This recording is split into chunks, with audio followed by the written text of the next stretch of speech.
Hello, everyone. Welcome back to another episode of r/slash entitled people. In today's episode, friends that are Karens that don't know they are. Entitled tourist thinks public crowded park is his personal living room. Woman wants to call CEO over not returning a chicken. Before we get started, make sure to subscribe so you will never miss a video. So let's get started. Friends that are Karens that don't know they are. I have a friend that I've known for years. For the most part, she's a good person, but the other day we somehow got on the topic of street food vendors, like the taco carts you see out and about. Turns out, she reports them to the city whenever she sees one. I know safety yada yada, but come on. If the vendor has a clean setup and makes good food, then I don't have a problem with it. It's not like these people are drug dealers, and most of them are from poor areas just scraping by. Tell her this is a Karen move. Open her eyes. You might save her from going viral. Unironically tell her, I used to be a huge Karen just because I legitimately thought the shit I was doing was normal because I was raised by a huge Karen. Hey, that's not a very nice thing to do, is a pretty powerful statement. Does she think anyone can just park a food truck somewhere and start selling food? Those food trucks/carts need permits just the same way restaurants do, and depending on the city can be incredibly hard to get because of the competition, so they are pretty well regulated. The entrepreneurs are the wrong color people. Tell your friend they're a Karen, because they 100% are. Those food carts need licenses just to park where they are, never mind what they need to actually make and sell food. It's not like Joe Schmo just built the cart in his garage and started selling food. Have you been to LA? Not that calling the police is going to do anything, but there is some sketchy carts out there. Where I'm at, the food trucks are inspected more rigorously and often than actual restaurants, and they have tastier food options. She reports them without ever stopping to check them out? Not only is it a question of, does she ever stop to check them out, as many are very qualified and up to code in post areas, but also, does she just want to ruin people's lives? I don't understand her mindset. How does she believe she's helping anyone? What does she have against these vendors? Is she actually finding legitimate reasons to report them? I was sort of typing while thinking, since I actually need to get off of here. But if I were you, then I'd be asking my friend these questions, and probably more I'd think of as she answered. And ultimately ask if she just wants to ruin people's lives/make them harder for no reason, or if there's a reason she has a personal vendetta against them. And even if she does, then perhaps she should actually go check them out and reevaluate her way of thinking. Yeah, there has been crappy food trucks, but also terrible restaurants, bakeries, butcher shops, etc. But that does not mean they're all bad. There's good and bad everywhere. But who does she think she is to attempt to shut down people's livelihoods without even taking the chance to check them out and see? She may be shocked by how meticulous some of them are, and perhaps it could help her skewed view on them. Entitled tourist thinks public crowded park is his personal living room. I'm currently traveling in Japan. Since I've been here, I've witnessed some rudeness from other tourists, but it's been easy to give them the benefit of the doubt that they just don't realize they're in other people's way or whatever. But today, I visited Osaka Castle and its surrounding park, which is probably the most jam-packed, congested area of the city. On a Sunday like today, I would expect there to be close to 8,000 people visiting the park. I had just seen the castle and was walking around the park, where I happened upon a street performer putting on a juggling show. I heard shouting and noticed about 10 meters from the performance area, a British male tourist was sat with his family on a rock bed under a tree, yelling at people to stop blocking his view of the juggler. When most people ignored him because they didn't understand his angry English, he got up and physically grabbed people's arms and pushed them away. The Japanese locals scurried away from this rude foreigner twice their size, putting his hands on them, but his stupid plan didn't work because eventually he got too lazy to keep getting up and shoving people out of his way. Then, like a gargantuan toddler, he pushed his way up to the front of the crowd and stood there absolutely seething while he watched the last 5 minutes of the performance. I cannot stress enough how crowded this park was. Just huge hordes of people everywhere trying to be courteous to one another.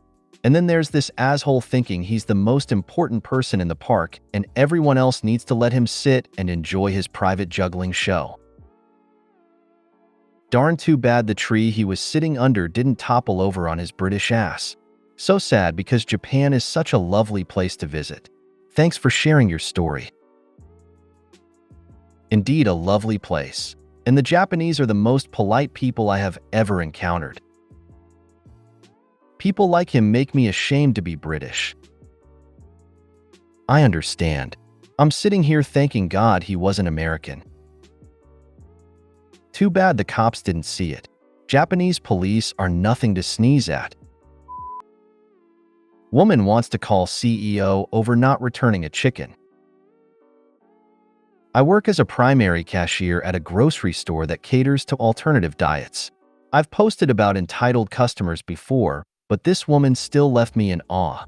Sometimes when people have returns, they'll approach the register first with their item to make sure the return is allowed, so complete it when they check out. This isn't a problem, but it did give us a heads up for what was about to come. Out of nowhere, my boss approached and warned me about a woman that wanted a refund on a chicken. We can't do refunds on perishable food after they leave the store due to possible dangerous items inserted in the food, and no way to know if spoiled food is the customer's fault, such as not refrigerating milk and it's a 2-hour drive home. This policy is printed on every receipt and on the store's website. If you ask anyone, you'll be told the policy. So of course she was told no, but my boss told me about her before going back to stocking a short ways away. Not 5 minutes later, the lady comes up.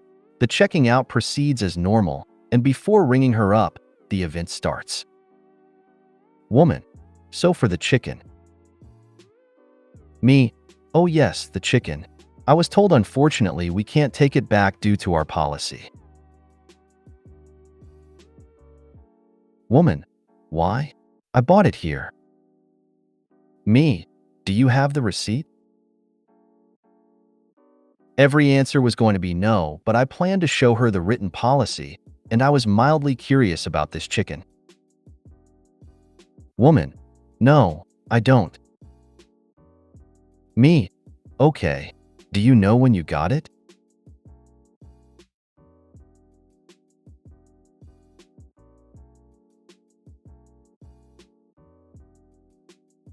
Woman: no, a while ago. Me: do you have the chicken with you? Woman: no, it's cooked at home. Me: okay. Well, we wouldn't be able to return it without any of that anyway. Woman: but why? I bought it here. I brought it home and it smelled weird after I cooked it. You would expect me to eat it? Me, looking at my boss nearby: would you like to speak to the manager? I spoke a bit louder so she would hear me. I wasn't about to subject myself to a stupid argument. I thought they would move off to the side or step away, but no. The woman dug her feet in at my register to start arguing with my boss. I called another cashier up to take over while my register was occupied and grabbed my popcorn. Woman: I bought a chicken here and it smelled funny when I cooked it. I want a refund. Boss: I'm sorry, but our policies say we can't return perishable food after they leave the store. Woman: but it smelled funny. What if it was poisoned? Would you tell me to feed my family poison? Boss: it's our policy, ma'am. I wish there was something I could do, but it's a safety risk. Woman: I'm incredibly disappointed in this store. I've been coming here for years, and this is how you treat your loyal customers? What if it was you that cooked the chicken? You popped my bubble. You really burst my bubble about this store. I thought you cared about people here. Boss: I'm sorry you feel that way, but my hands are tied. We can't take it back after you leave the store with it and cook it. There's no way of knowing. I'm not saying anything against you, but it could be a fine chicken and your sense of smell is different. Woman: no, that's not true. I've been getting chickens here for years. I didn't even eat it.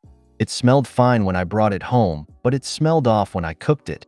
I told my family not to eat it. Boss, how long ago did you cook it? Woman, a few days ago. It's still at home. Boss, ma'am, I can't do anything about that. I'm sorry. Woman, this is unbelievable. I should never come back for this. You're crushing my heart.